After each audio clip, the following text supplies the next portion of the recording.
जब तक हमारी भगवत प्राप्ति नहीं होगी तब तक ये दुख परंपरा मिटने वाली नहीं। हमारा शरीर छूटता है और हमें पुनः जन्म लेना पड़ता है। इसका कारण होता है यहां हमारी ममता। हम जिस किसी में आसक्त हो जाएंगे वही हमारे जन्म का कारण बन जाएगा।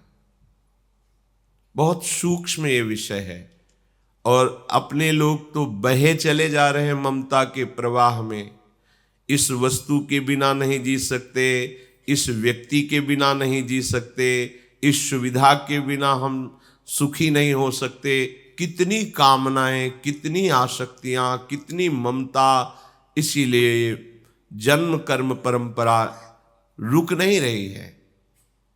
कहीं शांति नहीं है, कहीं सुख नहीं है। यहां से लेकर ब्रह्मलोक तक सब काल के अधीन नष्ट होने वाला है। इसलिए किससे तुम अपना सुख चाहते हो? किसमें तुम अपना सुख चाहते हो? कहां तुम सुखी होना चाहते हो? सुख के एकमात्र स्थान श्री भगवान के चरणारविंद है, परम धाम है। हम धाम के जीव हैं, बिछुड़कर माया में आ गए हैं। जब तक धाम नहीं पहुंचेंगे तब तक कहीं विश्राम नहीं मिलेगा। कितने भी लोकों में भटकते रहें। ये जिस जिस वस्तु से, शरीरों से अपनापन कर लेता है वही इसकी दुर्गति का कारण बन जाती है मेरा अंश, मेरा स्वरूप ही है, पर इसने संबंध बना लिया है। ये जो मोक्षाभिलाषी परमहंस जन है, इस संबंध ही तो मिटा देते हैं। न घर का संबंध, न शरीर संबंधियों का संबंध, न भोगों का संबंध, न शरीर का संबंध। एकमात्र प्रभु से या आत्मा से, जो हमारा स्वरूप है, तो जीवन मुक्त हो जाते हैं। अपने लोग क्या करते हैं? शरीर को मैं मानकर भोग सामग्री, रिश्ते, नाते, संबंध बनाते चले जाते हैं। यही संबंध हमारी आगे की जन्म परंपरा को सुरक्षित रखते हैं। संबंध रहित हो जाओ। अब हमको संबंध से संबंध काटना है, क्योंकि ये पता चल गया कि हमारे जन्म मरण का कारण संबंध है, तो मोक्ष का कारण भी संबंध ही है। प्रियाजू की प्राप्ति का कारण भी संबंध ही है। बात बन गई। हमारा संबंध बनाने का स्वभाव है। अब हम संबंध बदलते हैं। क्या बदलते हैं? सदगुरुदेव के चरणों से संबंध, भगवत प्रेमी महात्माओं के वचनों से संबंध, उनके द्वारा दिए हुए नाम मंत्र से संबंध, उपासना से संबंध, धाम से संबंध, प्रियालाल से संबंध, सखियों से संबंध, जो प्रियालाल की नित्य सेवा में है। ललिता, विशाखा, चंपक, चित्रा, तुंग, विद्या, रंग देवी, ये जो महान महिमामयी है, ये वास्तविक हमारे घर की बात है। ये तो माया की बात है, ये घर की बात है। इधर संबंध। अब इधर संबंध की जब बात आती है तो माना हुआ संबंध जो संसार का है, ये इधर संबंध होने के लिए राजी नहीं होने देता। कोई विरला ही गुरु कृपा पात्र सब संबंधों को काट करके एक प्रभु से, प्रियालाल से संबंध करता है। अब उसके लिए कोई चिंता की बात नहीं। सारा खेल संबंध में टिक गया। सदगुरु से संबंध, इष्ट से संबंध, ये सदगति का कारण है। संसार से संबंध, ये दुर्गति का कारण है। आप भले गृहस्थ हो, व्यवहार वैसा ही करो जैसे एक संसारिक पुरुष करता है, पर संबंध केवल श्यामा श्याम से हो, अंदर से हो, तभी बच सकते हो। नहीं, ये जो मायाकृत महान दुख है, ये तुम्हें और कोई नहीं बचा सकता, एकमात्र प्रभु बचा सकते हैं। जैसे मकड़ी जाला फैलाकर उसी में खेलती है, ऐसे ये माया जाल फैला करके खेलती है। हमारे हृदय में जाल फैलाती है। ये जाल दो धागों से बंधा हुआ है। एक है राग, एक द्वेष। आप देखो, चुपचाप शांत होकर देखो। जो कोई स्फुरणा होगी, जिस वस्तु, व्यक्ति, स्थान से तुम्हारा राग होगा, राग माने प्रिय, अनुकूलता, उसका चिंतन होगा, या जिससे द्वेष है उसका चिंतन होगा। दूसरा चिंतन नहीं हो सकता। और भक्ति का स्वरूप है इन दोनों चिंतन को मिटाकर केवल भगवान का चिंतन, केवल प्रियालाल का चिंतन। यदि भक्ति मार्ग में हम चल रहे हैं तो ये जाल काटने होंगे। रागात्मक चिंतन, द्वेषात्मक चिंतन, इनको मिटा करके हमें प्रियालाल का चिंतन करना होगा। ये पदार्थों से सुख लेने की भावना ही माया है। शरीरों से सुख लेने की वृत्ति ही माया है।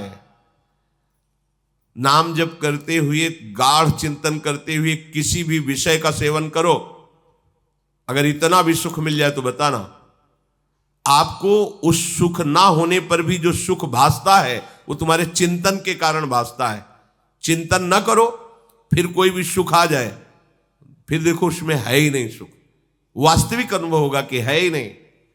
आप जब एकांत में गाढ़ चिंतन करते हैं और उसमें तदात्म होते हैं, फिर उसे स्वीकार करते हैं, तो वो सुखमय लगता है। जैसे कोई भोजन पहले आपने देखा, अमुक अमुक अमुक पदार्थ, हाँ बहुत स्वादिष्ट, अब वो पदार्थ चाहिए, और जब आप उसे पाएंगे तो आपको सुखद लगेगा, क्योंकि आपका चिंतन हुआ है।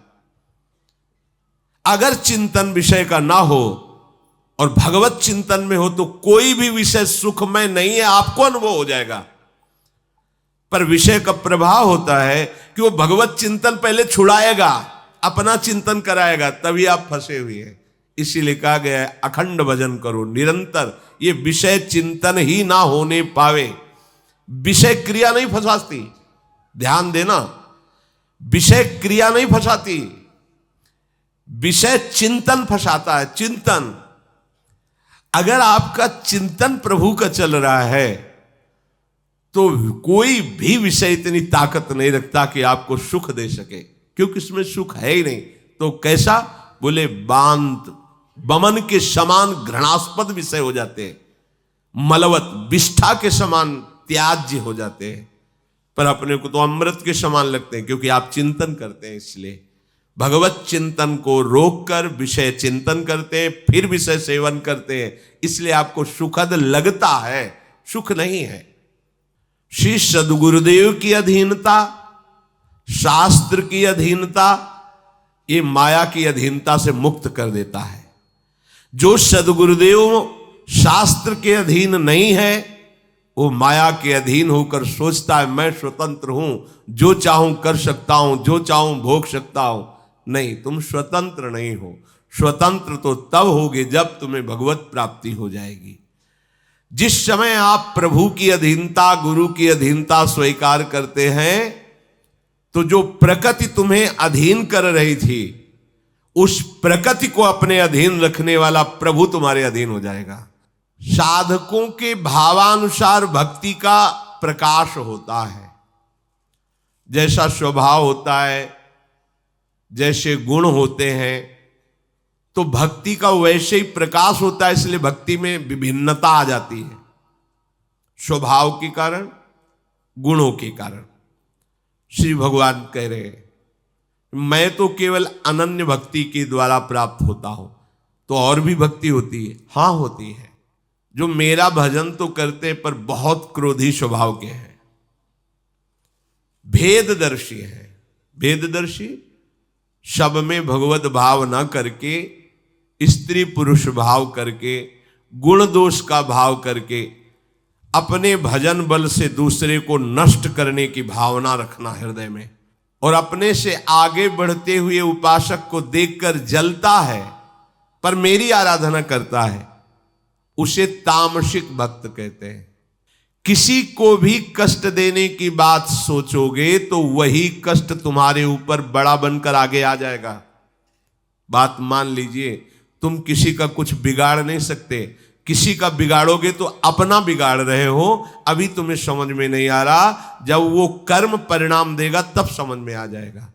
ये चाहता है कि संसार में मेरा यश फैल जाए, संसार के जितने अच्छे अच्छे भोग हैं वो सब हमको भोगने को मिले, खूब हमारे पास धन संपत्ति हो जाए, और वो मेरी प्रतिमा विराजमान करके मेरा पूजन करता है, मेरी भक्ति करता है भक्त, पर वो राजसिक भक्त है। ये भक्ति इतनी समर्थ नहीं कि भगवान को प्राप्त करा दे। हाँ, बहुत काल करते रहे, कहीं संत समागम हुआ और आपकी बुद्धि ने ये आशाएं त्याग दी, सुधार हो गया, तो आगे वाली भूमिका आ जाएगी सात्विक।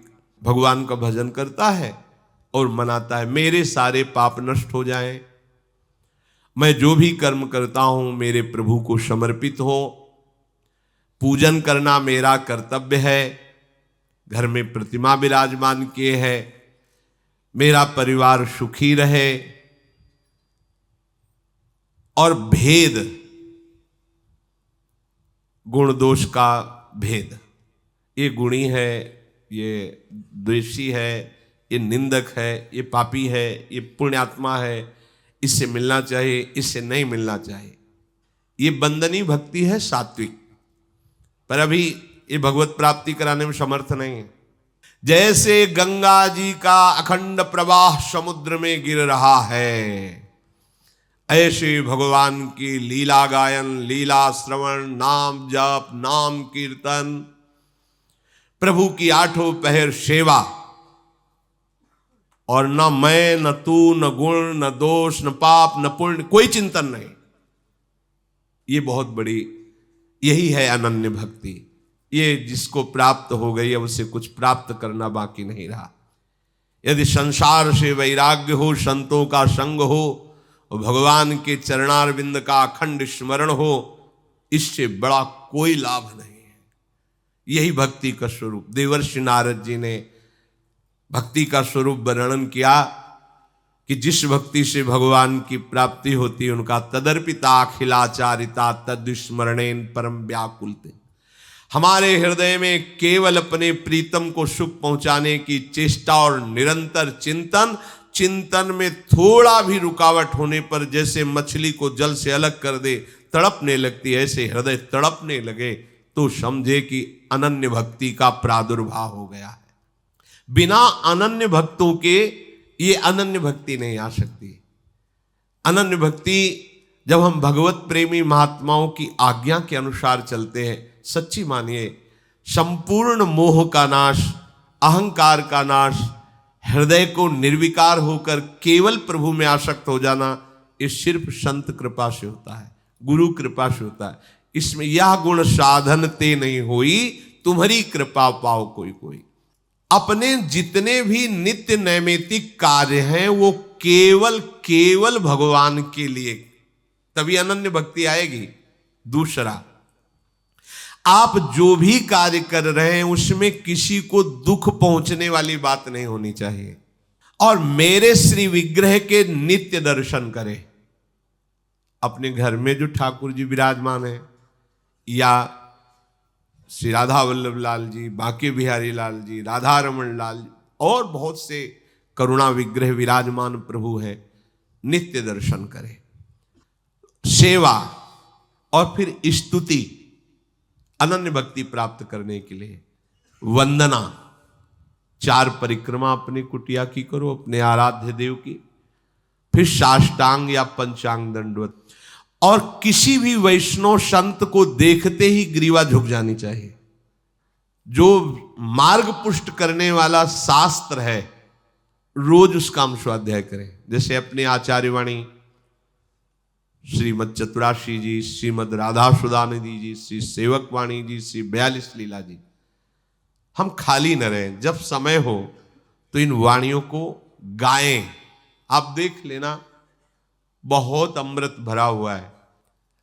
अब आगे कह रहे यदि आप ऐसे चलेंगे तो जैसे वायु कहीं भी पुष्प हो उसके पराग और गंध लेकर घ्राणेन्द्रिय तक पहुंचा देती है, ऐसे ये भक्ति सर्वलोक महेश्वर महामहिम भगवान को घसीट करके आपके हृदय में प्रकाशित कर देगी।